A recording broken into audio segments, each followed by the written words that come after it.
I studied with Bruce Lee in 1964, and the style or the method, which many people call it, is not really Jeet Kune Do style. It's a concept. And in the concept, Bruce encourages to research many different arts, regardless of its country's origin, whether it's from Japan or China or Okinawa or Korea or Thailand or various different parts of the Orient, even Western arts. We were encouraged to look into it and find something that worked for us. So Jeet Kune Do, again, is not a style. It is a concept in which you're trying to utilize many different systems and styles and get the essence from it. In 1964, I met Bruce Lee, and these are the things that he stressed. Larry Hartzell was one of his original students, and Larry has been, for the past years, he's been in law enforcement for 8 years. He has an AA degree in criminology. Larry Hartzell is a bodyguard for such people such as Mr. T. And in recent years, he has developed, becoming a very, very good bodyguard and a security person, being hired by various different celebrities in the Los Angeles and Hollywood area.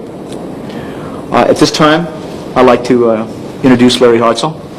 And as I said, he's an original student of Bruce Lee. He's gone his own way. He's developed the Dumog portion of Kali, the wrestling portion, and he's developed even the Jeet Kune Do grappling and trappling, and putting it into his own system.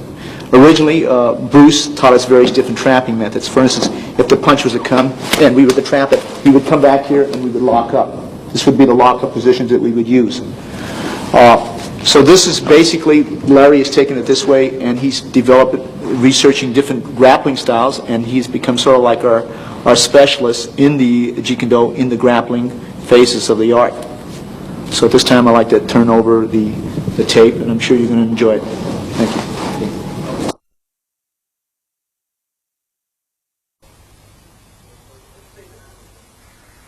Okay, let's say that I was teaching this person knife fighting, and this drill is foreign to her, and she's never done it. So the first thing I would do is tell her to turn the body like this, put the palm up. Okay, would you turn your body, palm up?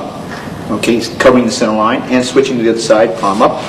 Going to the center line, the arm pops something like this, okay, and then twist again, palm up. Then I ask her to take a step and go like that, and then do a step on the other side, and then palm up, okay, like that. Twist again, palm up, okay. Now I'm going to ask her to put the hand here so that she will understand that when she takes that step to her left and twists out, that will give her room. Even without the aid of that hand, if you watch closely here where my knife would be, see, that gives her that much room. Okay, so the important thing in Kali, before we teach the technique, before we teach the disarm, we teach the reflex, because the technique without the reflex is worthless. So this is the very first time she's done this. So let's say that I now thrust it high, okay, they can go here. She has the option of using this hand, or she has the option of using this hand. So at this point now, for the training drill, her right hand is here. At that time, I go to the opposite side. Notice that where she cuts the line over here, this hand is held in reserve in case she misses. Now when I train, see, we're going to pick this up slowly so that you can see the various different ways. This is the flow drill, okay, and where she has to move, and then she feels me, okay, okay, and turning the body up and down, and switching left and right. Now, I will touch her if she's not on there. Back. Again, now notice again when you switch here, and the hand is here. This hand is into the eyeball, okay? This hand would come over here at this point. Okay, at that point, notice where the strip would be, and that would be in a lock position, okay? Again, in slow motion, if I came to the high line and switched it to the other side, the hand could be here, and it could be stripped. However, you can return it to the center both at the low line and at the high line. The return to the center is identical to the knife drill that you had. Notice where she would return it in here, stepping on my toes so I couldn't run away, and ejecting out here. The best thing to do against a knife is to have an equalizer. Throw dirt, pick up a picture frame, run fast, at least have an aerobic program, so that you at least, now notice the high line. Okay? The thrust is here, stripped off the body, and you can go into the throw. Okay? These are important to do because when the reaction time comes, before you learn that technique again, the slow motion. See? Again, look closely. Okay, slow motion. Notice where the hit is because it would push the person back. Okay? The hand will be delivered in here At this point, you can thrust it, but you probably go to jail, so put it here and strip it out. That's the important thing, okay? All right? So when we start the drill again, we start the thrust. It's program the beginning stages again, going like this, flipping, turning the body. And for the purpose of training, always thrust it as far as you can thrust it. See? When this thrust comes up here, you're going to try to slash that person, so that hand has to come out here. I'm going to try to pull here, and so, please don't move yet. I'll try to slash here because I have the hand here. Now when she turns her body, notice what happens to the circle. So that when you move it again, okay, you come out. See? So your drill both can be delivered with the left hand and with the right hand always. So you're fighting the motion, okay? And you have to learn how to take out the hand. Notice where the hand would be. Now the strip will be on the top, see? And that would be the lock position, okay? So it's important at this stage to get the reflex before you get the technique. Okay, at this time I'd like to explain how Filipino art comes about, okay? Everything from ancient times, the weapon is always taught. So if there was a slash position, we learn the dagger first to insert. Okay, slow motion again. 1, 2. Or slow motion again. 1, 2. Okay? When you do it empty hands, you attack either the brachial nerve or the ulnar nerve. Okay? So when you hit it, there is a shot into the eyeball, and you have disrupted the ulnar nerve, which is your crazy bone or the brachial nerve, and then hit is hit. And usually the first series we teach is the elbow and the knee. Once we accomplish that, we take it to this side, again in slow motion, eye poke, back fist, elbow to the face or elbow to the deltoid, turning around and hit. Okay. Notice that this was for the lead hand. Sometimes when the punch comes from the rear hand, you use it from that side. The same position is used, but usually you plant the foot in this manner over here. Okay? Okay, repeat again. For the rear hand, you just move it out. Okay? Sometimes the elbow is used this way. The elbow comes up, the knee, and plant. And you can foot sweep this if you so desire, or go into various takedowns. Okay? And it should be done left and right. Okay? A lot of the techniques they use in the Kali is taken from, as I said before, the knife. For an example, if a kick was to be delivered to my head, let her put the foot up here so you can see it. Okay? The knife would actually slash at that time. In slow motion again, slash. Okay. When you don't have the use of the knife, the elbow is used, and we dig into the calf muscle nerve like this. And it is like saluting a person like that. Okay? If you put it this way, you will hurt your own elbow. Okay? But if you angle it this way, it's here, and it gives a little kind of an elevator effect. Okay? All right. Again, a lot of our techniques, I said before the knife. So if she were to kick here, see, that would be the first one. Notice how I hook the leg across here, and this is struck, this is kick, this is here, and then the knife is shot in. Okay? If you have no knife, that is the kick. Okay? Notice again, they lift up, destroying the nerve here, or kicking, okay, to the groin, and at the same time to the opposite leg, okay? So the drill would be, if they kick to that side, we lift the knee up, destroy, lift the knee up, destroy, lift the knee up. Very typical, that typifies the Kali system in the Filipino martial art. That's the first motion that they teach, okay? Now, when the kick is here, it can be delivered with your left knee, which gives you the side kick here, okay? So this motion is here, see? If on that side, you can use your reverse knee, which comes over here. When your reverse knee is used, see, the side kick is delivered here. Okay? This is very important because the destruction is very important. Okay, when the side kick is delivered in this section, the knee is delivered again, see, like that, slow motion. Or the elbow is used down, sometimes exposing this, giving it so the knee elbow come down, or the knee can be used up. Okay? You can destroy kicking the thigh. But we never passively, when the kick is done, go like that and jump back. All right? Many times we do deliver here, if the kick is here, automatically, because the knee is destroyed here. This is very typical of Kali and Penjak Silat in the art. The arts of Malaysia, Indonesia, and of the Philippines, they have a lot of common. Silat is practiced in southern Thailand. It is practiced in Malaysia, in Singapore, and in the Philippines. The Philippines at one time was called Maralikas. Okay? But the name is different. When you call it, in the Philippines, they refer to it as Kung Tao Silat. They're mixing the art of Kung Tao, which is probably a Chinese extraction mixed in with the Silat. That's taught in the southern Philippines. So we say Silat. Okay? In Malaysia, it is known as Bersat Silat. And in Indonesia, it is called Pencak Silat. And in the Philippines, whatever the tribe is, it could be Silat Tausug, which means it's a Silat from the Tausug tribe. Or Silat for Maguindanao, or Silat from Maranao, which these are the tribes in which the Silat comes from. But basically, the Silat is practiced in the southern section of the Philippines and to a certain degree in the central part. Kali is another word for Silat. Eskrima is a derivative of Kali, or Arnes is a derivative of Kali by some people's interpretation. Okay, a lot of our empty hands, okay, come from the motion of the stick. As I was saying before, your basic hand motion, I'm just going to go slow here, because this is a stick exercise, see? But the sound of the stick, two things are hit. One hit would be the knuckle, and then the head, and the palm, see? This is what we call higuk, meaning to tie, hubad, meaning to untie, and hubad, meaning to blend with your opponent, okay? And we can go backhand to backhand, and then move out, okay? This is the, and we can move it very slow. Okay, notice the hand position here where we punch.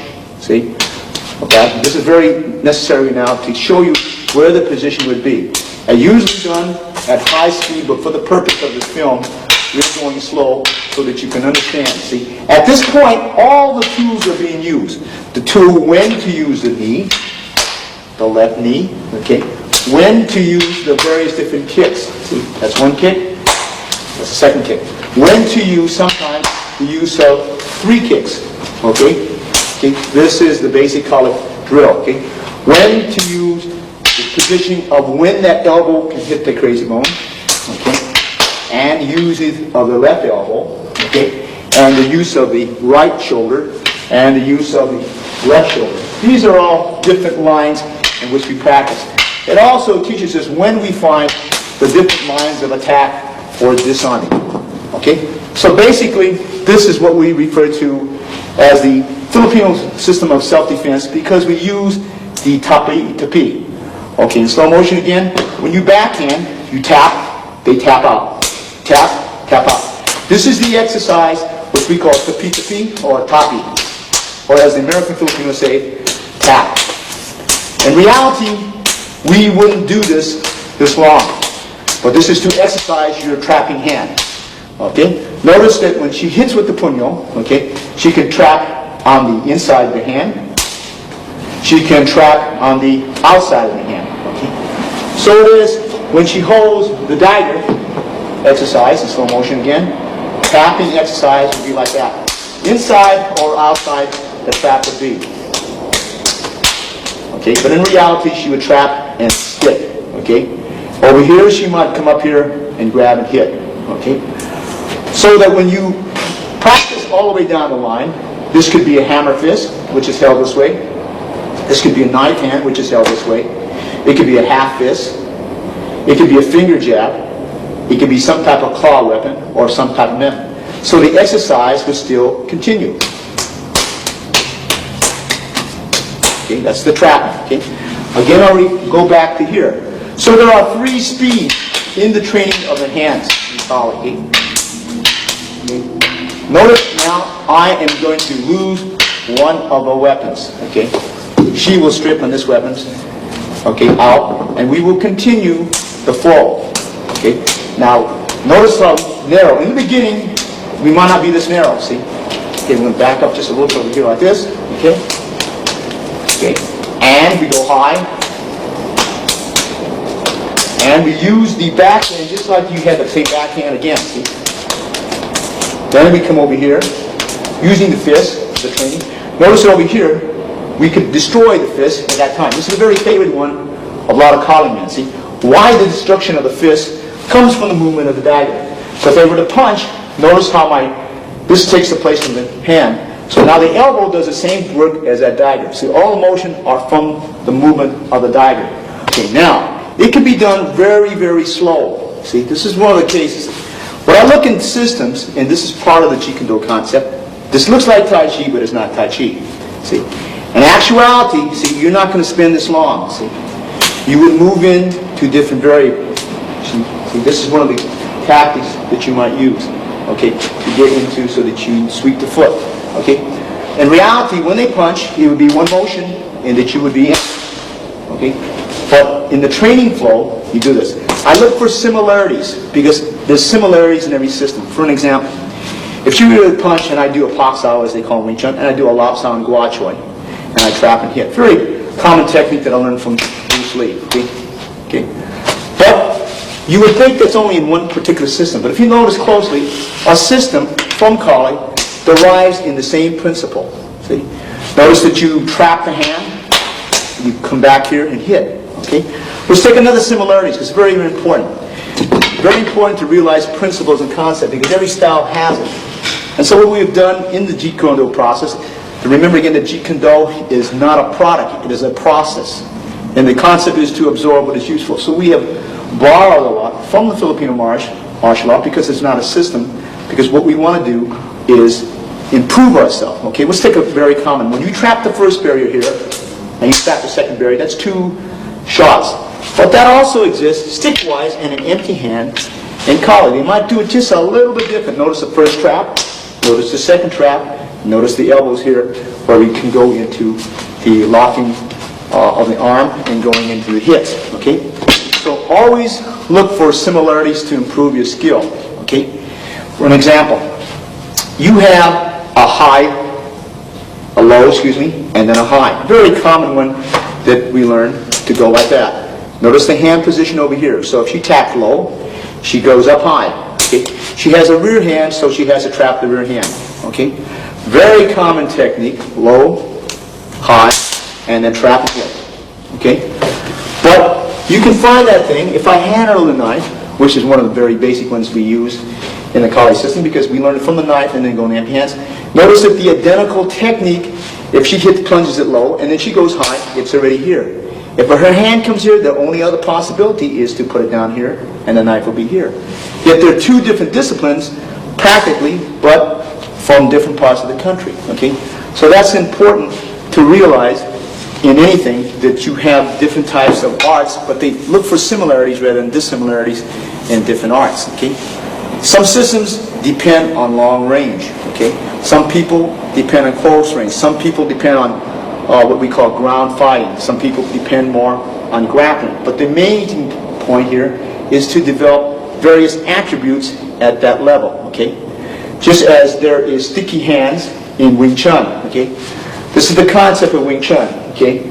Right? From here, you can go in slow motion, so you go into your various strikes. However, you have the same concept in the Kali, which we call Higut Hubad. See? That if I strike here and she strikes there, I'm in. So again, you have the same concept in 2 different arts. You have the same arts concepts which you might find in Penjak Silat. If she were to punch, and I were to make the motion like that and come up, this is a very common principle in Penjak Silat. Okay? Alright, there are over 158 different styles. Notice again, this is Penjak Silat, but it looks like it could be from possibly Wing Chun, possibly from Kali. The same principle is being used there. Okay? Look at again a principle that you might find in Kali. And if she blocks, okay, notice it's there. Okay? Very interesting to notice that when Americans first came into the Philippines, most of the boxers fought in what we call John L. Sullivan type. The hand was more like this. Okay? There was no slipping, left, right, and back. There was no ducking and bobbing. It was just straight blast. Look at the fighters from John L. Sullivan, okay, to guys like gentleman Jim Corbett, did a hand like that. And when they punch, they watch some of the pictures, they put the hand back like this, just like the karate people. In the Philippines, if you notice the fighters at the same time period, the hand was up. They were slipping left, right, ducking, weaving, okay? Because from knife fighting, the knife has to be held in tight when you strike. So if the knife is held this way, hook, the same principles are being used. Okay? That's very important to realize that different contributions of different people into the martial art. So in the Philippines, they already had the hand position here because you cannot put your hand out like that in knife fighting because they'll cut it off. Same thing in Siniwali. You would never fight a guy like that and the hand's out. Your hand has to be in for protection so that you can strike. Notice the hand position. If I didn't have the stick, you would still be in the hand position this way. Or notice the hand position, okay, if your hands are like that, right? One is ready to strike. So if I drop it, the motion comes from motion. If you look at a lot of Indonesian dances and Malaysian dances and Filipino dances, you will see that the form is in here already with the slipping and bobbing and weaving. See, it is incorporated into dances, although a lot of people don't realize it. Now what we do is we take it out of the classical thing, but I teach the Indonesian with the straight classical also, but for the Jeet Kune Do concept and for the blend, we take it out and employ the technique. Okay, I'm going to have Paula do something in Penjab a lot from what we call the third gyros, okay? If she would face this way toward the camera, and this is what they call a sambut, or gyros 3, okay? And I'll explain this to you, okay?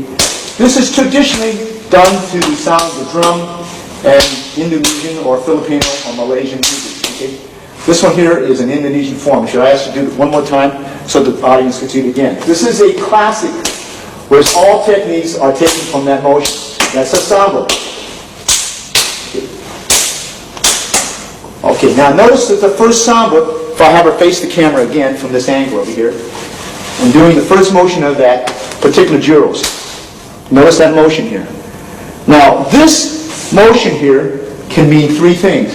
It is for the right punch, which is delivered right over here. Look at it again. So when she does it without somebody punching, it looks again like that. But that is one of the interpretations. Okay? Now the second one is if I throw my left hand, notice how the punch is here. Okay? Again, if I shoot here, the shot is here. Okay? Again. Okay, now take my hand away. Notice it. It is just like the form. Okay? The other one is when the hand is on both on the outside. That's the shot. Again, in slow motion. From here, she has the option of going into various different types of tactics, right? Different types of follow-ups, and so on. But that's what we do. We take it out of the classical content and then do the approach, okay? We do the approach by not modernizing it, but taking it out of the structure, and if they want to later on go back and learn the form where it originally came from, that's what we do, okay?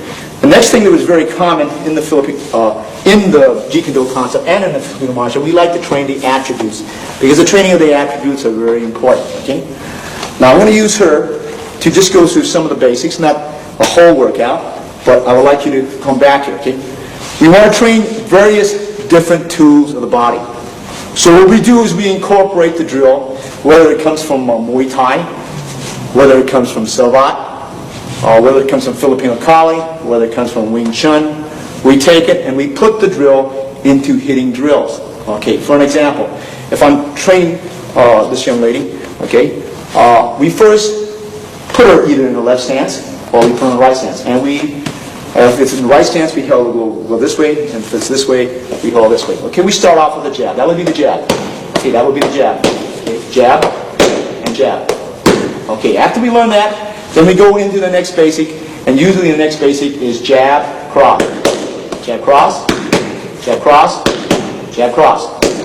Okay, now in between that, after she finishes her jab, cross, I might hit her here, I might hit her here, I might hit her here, I may hit her here. Okay, I might throw and then ask her to do jab, cross. Then the next basic usually we might follow is the use of the elbows. There are many ways to use the elbow. We go jab, elbow, jab, elbow, jab, elbow. Okay, that would be one of the ways we train the elbow. Okay, then we go in the combination. There could be a jab, cross, and a hook. Okay, a jab, cross, hook, jab, cross, hook. Okay, then we have what we refer to as a jab, cross, and a body hook. Okay, jab, cross, and body hook, and a jab, cross, and body hook. Okay, then we have the next drill is a jab, cross, and uppercut. See, jab, cross, and uppercut, jab, cross, and uppercut. Okay, for the purpose right now, because we're not really training for the purpose of the tape, we're just taking our time. Okay, then she has to learn a little defense. Okay, the first one we teach our beginners is when I jab this position, or if I cross the position, she's going to shoulder roll. That means she gets away from this. Now, in reality, it's good when you shoulder roll, you should use a side kick with it, okay? But for training the hands simply, we shoulder roll, and then we cross, cross. Look at it again, slow motion. Shoulder roll, cross, cross, okay? Then we can put it in any object. I might throw the jab. She might shoulder roll. She might low cross, uppercut, low cross, okay? Again, slow motion.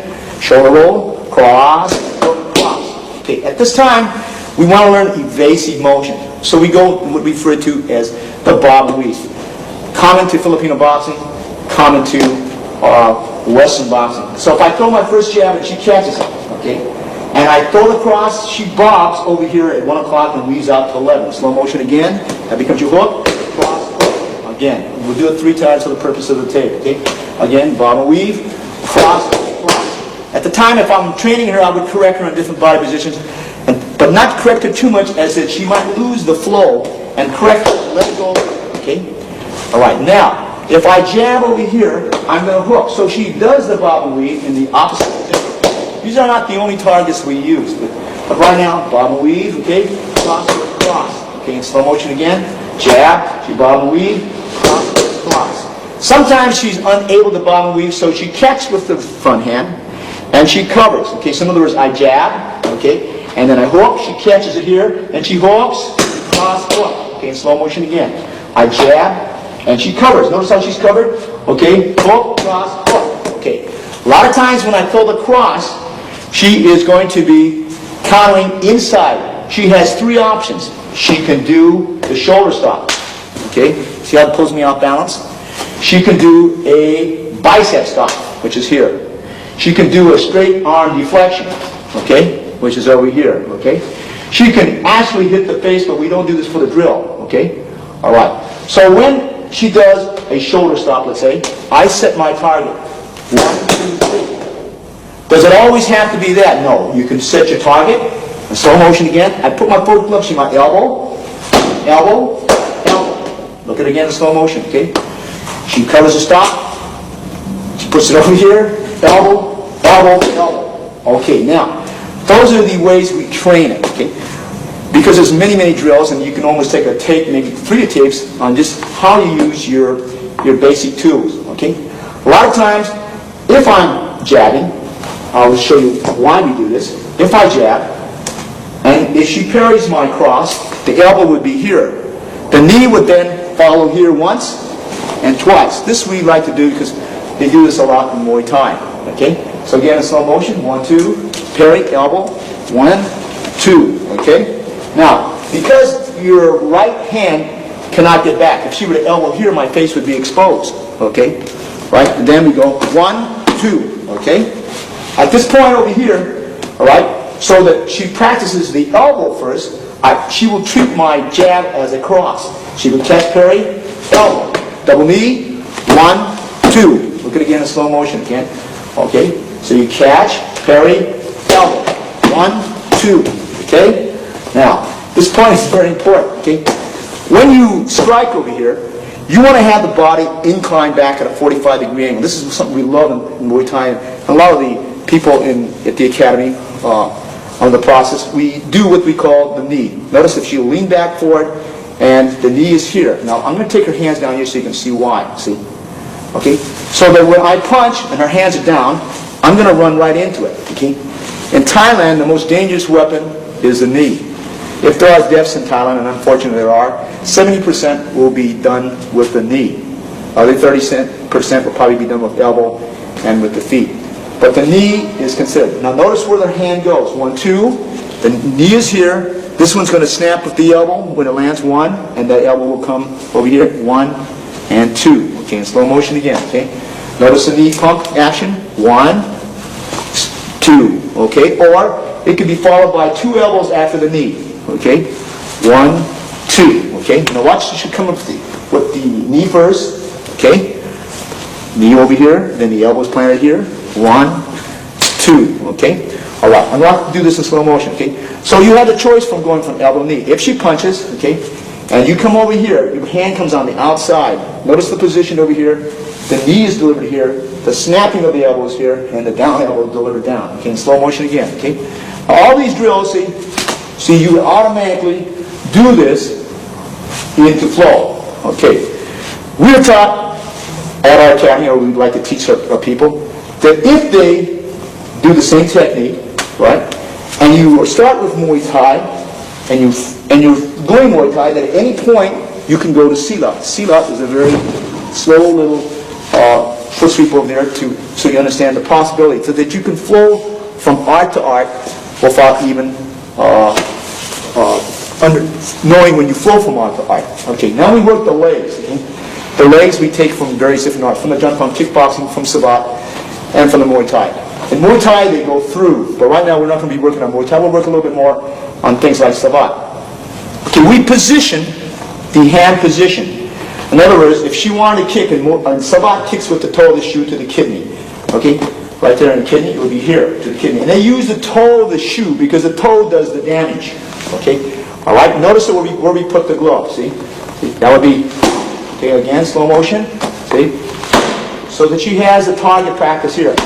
Okay, in Sabat they will lightly go to the calf bone. So we sometimes put the focus glove. See, using the target again, slow motion again, please. Okay. 1 and 2. All right. The kick can be to the inside of the leg. 1, 2. Okay. So when we practice, we put the target up here. We put the target up here. We put the target up here. Okay. The side kick, we put it here. Okay. All right. Again, side kick at various different levels and very different levels. Okay. Any kick can be used with the focus glove. You can use the straight kick, okay, this way, okay, all right, using the instep, okay, again, slow again, okay, you can use the ball of the foot down, okay, and you can use the toe of the shoe as the toe of the shoe is good. And all the time, your trainer will be hitting you, possibly even kicking you, okay, and setting the target, okay. This is the basic. We use any discipline over here and set the target. Then going in the hand range, following the target. Then going out to kicking range and back. So that you learn to use your close quarter tools such as your elbow and your knees, and you learn to use your long range weapon like your feet. Okay? This is basically how we train. Okay? Anytime we train, sometimes we train with the gloves on. Okay? I like to take all my people into kickboxing, whether it's in the Sabat way or the Muay Thai way, or in the Jun Fan way, because each has its, I believe, its merit. In a good kickboxing method would be Bondo, which is taught in the United States. Okay. Now you notice that I was using focus at that time, but you see in Sabat they have an unusual way of training. See, like when they tear the target, you notice what my target is. See the target, and the first thing is called assault. That means light touch. Everything she does is light touch. If my glove is not there, she just touches lightly like that. You see what she does? Very lightly. See, just like that. See. Okay. Notice that now. In Sabat, they use the toe, and it goes into the kidney. See? Bang. See? All right, now, when you do that, see, this is the way they train. Notice it's the same concept the Bruce had with the focus glove. The only thing the Sabat people now use the glove itself. Okay? Okay, notice that sometimes she will kick to this side here with her foot. Okay? Again, kicking here, kicking here, kicking here. Okay? All right, so sometimes she kicks low to my left. Okay? I set my target and she kicks high. Notice that Sabat moves left and right. Again, we go here once, back, and here twice. Now, I'll ask her to reverse that. She kicks high first here, okay? Steps out to that side, and kicks low here, okay? Again, she steps out here, 1, and then 2. All right, now, the drills are similar to anything, okay? Let's say the first one we teach, even under Bruce, was, and he didn't call it, it's the first one. She learns to jab, see? I learned to catch, okay? I learned to catch, okay?